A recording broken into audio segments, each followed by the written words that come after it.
Welcome to another episode of the Reality Kernels podcast. So, the very first video I published on my YouTube channel, I mostly talked about the things I didn't like about working at Google, but that was just one side of the story. There were actually many things I missed about Google, and I also learned a tremendous amount during my time there. So, today I want to share my first-hand experience working with the single best manager, software engineer, and tech lead I have ever had. Yes, he was all three at the same time. And honestly, I have worked with many other brilliant and kind colleagues, but he still stood out as one of the very best. So I think that statement carries some weight. For privacy reasons, I won't use his real name. In this episode, let's call him Bobby. Through his story, I want to highlight the specific mindset and behaviors that define an L7 senior staff engineer that you and I can both learn from. And more importantly, I want to show you the tangible power of true leadership, how one person can positively transform a team's culture, creating a bubble where, despite the common bureaucracy and politics at a big company, people were not just high performing, but genuinely happy to come to work. And that is the kind of leadership I think is worth aspiring to, no matter where we are in our career.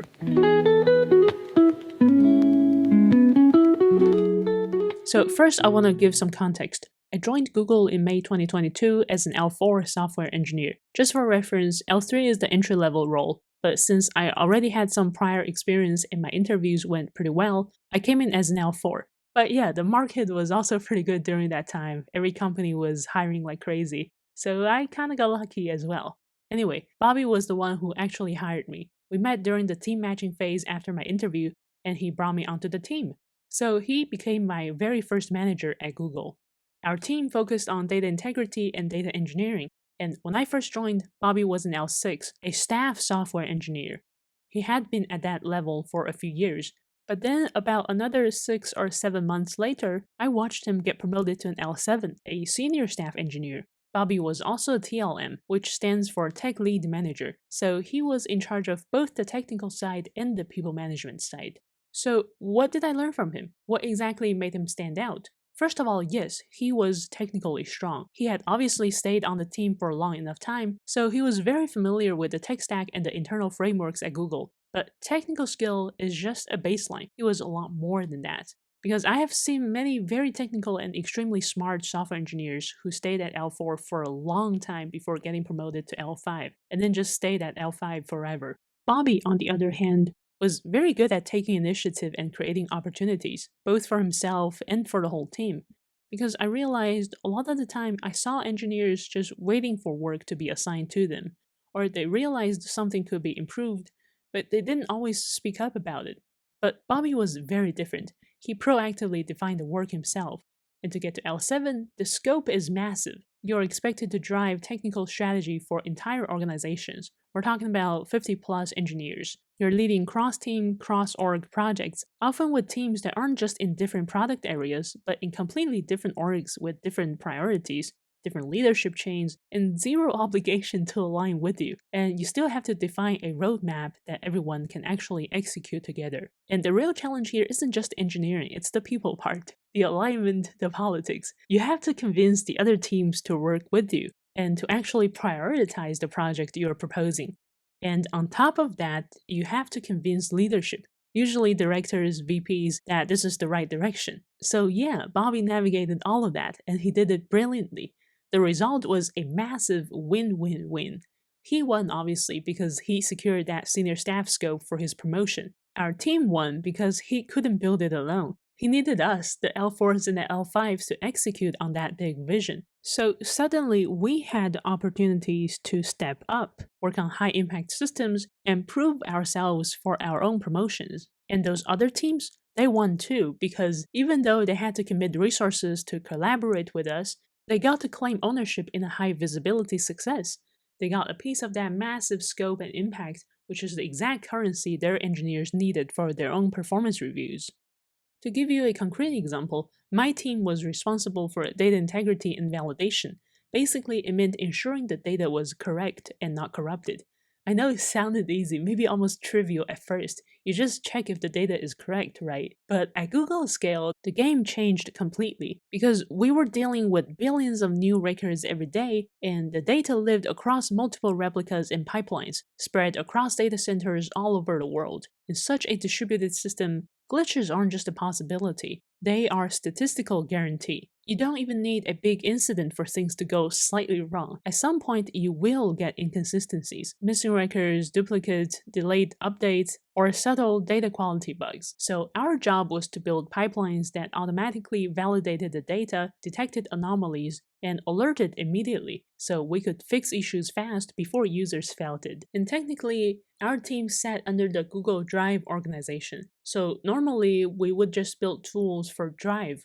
But Bobby foresaw that data corruption wasn't just our problem, it was a universal problem, especially since different services at Google often share the same underlying data.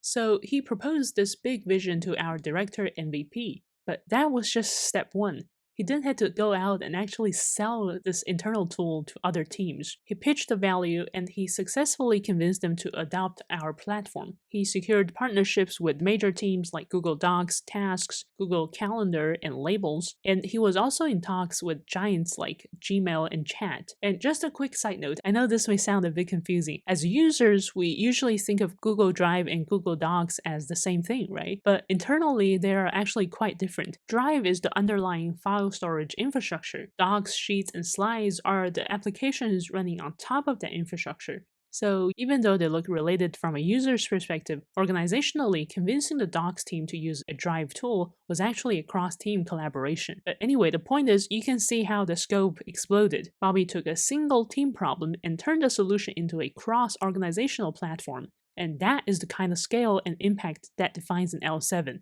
So yeah, the impact was obvious, the project was a success, we were able to catch quite a few instances of data corruption and fix them on time, so they didn't affect the users. As a result, combined with a few other projects he was leading at the time, Bobby successfully got promoted to L7. And for us, the engineers who worked on it, we demonstrated huge impact and got great performance ratings too. So his success helped us succeed too. But you know, what stood out to me wasn't just the success, it was how he handled it. He always shared the credit. When the promotion announcement finally came out, he didn't just make it about himself, he humbly thanked the entire team. He never took the spotlight for himself, he always redirected back to the team. And that brings me to the other side of his leadership.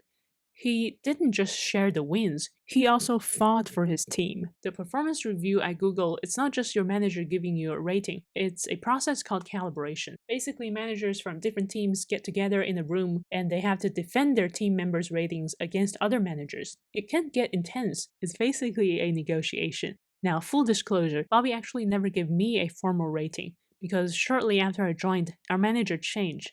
I started reporting to another manager, who by the way was also fantastic, and I learned a ton from her as well. But I'll save her story for another episode. But even though Bobby wasn't writing my reviews, I knew exactly how he operated from the other engineers on the team. They told me that when Bobby was their manager, he was their shield. He was incredibly diplomatic, he knew exactly how to navigate those rooms. He didn't just pass down feedback, he actively fought for the team's scope, ratings, and promotions. So you always felt safe working for him, because you knew that when he walked into that room, he was on your side. Okay, so far we've talked about his technical skills, his strategic scope, and how he fought for the team during performance reviews. But there is one final quality that I think really set him apart, and that was his demeanor. I think the whole team would agree with me on this. Bobby is genuinely one of the kindest people we have ever worked with. He smiles a lot. And actually, I remember chatting with another senior engineer on our team. She had been working with Bobby longer than I had, and she pointed out something that really resonated with me. She noted that given his level, Bobby was likely carrying a huge amount of invisible stress and responsibility. But despite that, he always seemed so positive, relaxed, and optimistic. And I totally agree with her. And at the same time,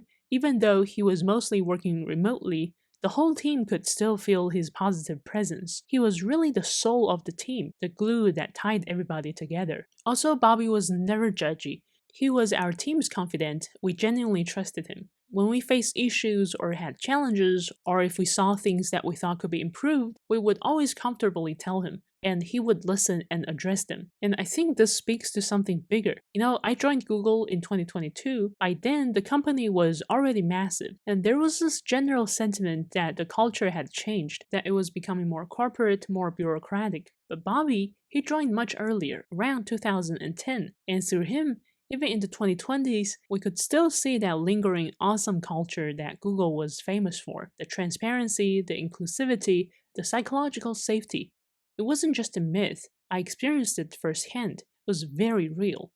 Now, if I stopped here, the story would sound like a corporate fairy tale. The perfect manager, the perfect project, everybody lives happily ever after. But now I want to share a reality kernel moment, the unfiltered truth, the reality. Despite everything I just told you, despite Bobby's brilliance, his impact, and the incredible culture he built, Bobby is no longer at Google after working there for over a decade. He left not too long ago to join a mid-sized company. As for our cross-app data validation project, the one I just told you about, the one that got him promoted and got our team excited, it eventually got cut. Now, if you watch my first video, you know I talked about this. The team spent 2 years and a half perfecting this system that was technically shiny. But then in 2024, there was a very chaotic AI reorg. You know how large language models suddenly took over the world? Well, the stakeholders at Google decided the entire company needed to shift focus and work intensively on AI. But the reality is, during that reorg, there were only a limited number of AI projects that were truly fun and impactful. The rest of the projects, they honestly felt like AI for AI's sake. So that was unfortunate. And regardless of the quality of our work, during that chaotic time, our project was derailed.